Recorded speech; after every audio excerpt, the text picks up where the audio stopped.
Dumating na ngayong araw ang aking first bat ng decalb brown chicks.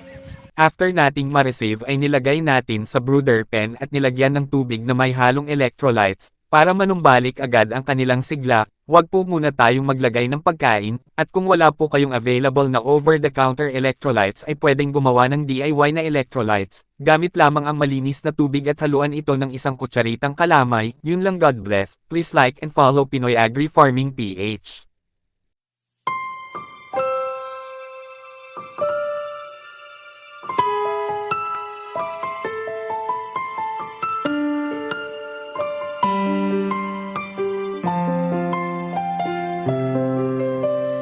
Kahinamdam ka katong ako'y mong gimbitar sa inyong balay ang manong